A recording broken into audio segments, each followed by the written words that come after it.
community, and welcome to this edition of Hall Pass. I have the privilege of having the Assistant Superintendent of Finance and Operations for D205, Mr. Joe Blomquist, here with me today on this edition of Hall Pass. Welcome, Mr. Blomquist. Thank you. Glad to be here. So, Mr. Blomquist, as we enter into the winter months, I would love for you to share a little bit of the behind the scenes. How does our team, our facilities, our operations team prepare to receive students and staff during the winter months? Yeah, so this is all about being equipped. So I'll start with equipment.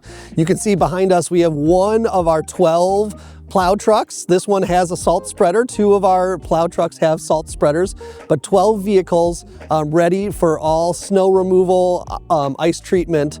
And along with that, we are equipped with some really great staff. We have 12 grounds and maintenance employees. They operate these plow trucks when they're needed. And then we also have our day custodians that work all of our schools.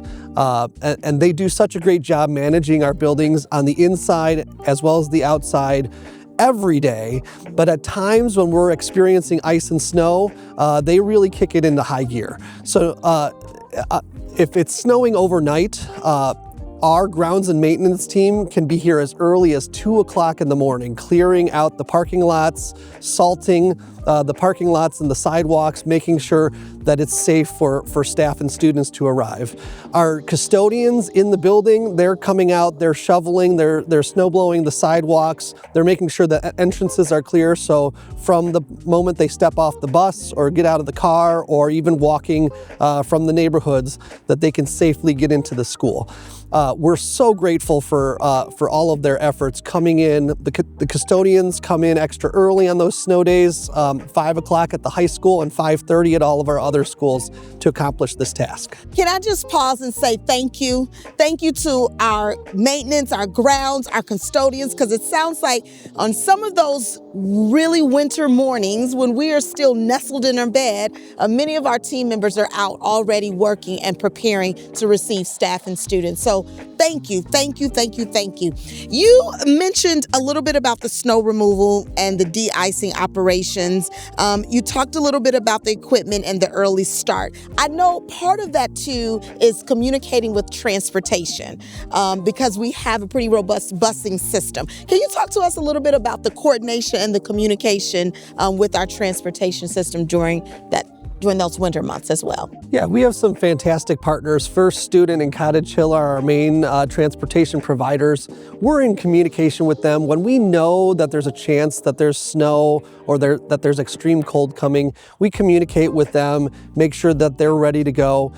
They have employees that come in extra early on those days, start the buses, make sure that those buses are starting, and then clear off any snow, make sure that the bus is completely ready for students to board and are leaving those parking lots on time, even though they are probably going to face some traffic difficulties with the snow falling or the cold upon them. So I know that there is a new app that was available, that was introduced this year. Can you talk to us a little bit about, in terms of families and parents keeping track of when buses arrive, departures, are they on time, are they not? Can you talk to us a little bit about that? Yes, First Student has an app called First View. You can go to our website to get instructions on how to download it if you haven't already. And what's great about it is you can track your child's bus and make sure that you know where the bus is located. If it's running a few minutes behind, you can see where it's at. And especially when it gets cold or when it's snowing and you don't want your students in the elements, you can track that bus and get them out there still with a couple of minutes before the bus arrives, but that way they're not sitting in the cold or the snow waiting for that bus. They can stay in the nice warm house for a few extra minutes. Wonderful.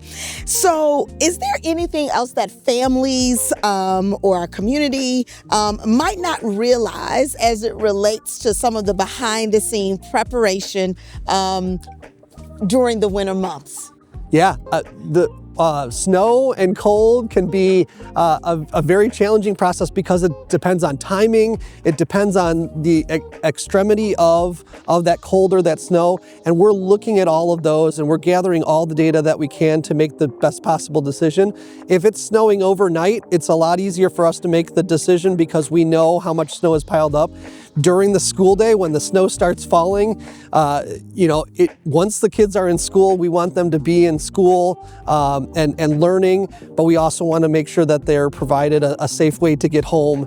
We're being very mindful of that. We're also thinking about our extracurricular activities, both before and after school. Is it appropriate to have them, or do we need students to get home because the snowfall is going to get worse? So all of those things, coupled with the fact that we're in constant communication with other school districts, with our city, always thinking about what data does everybody else have and how can that inform what's the safest way to ensure that we can provide the best quality education while still keeping everyone safe. Wonderful. Thank you so much for your leadership and to the team.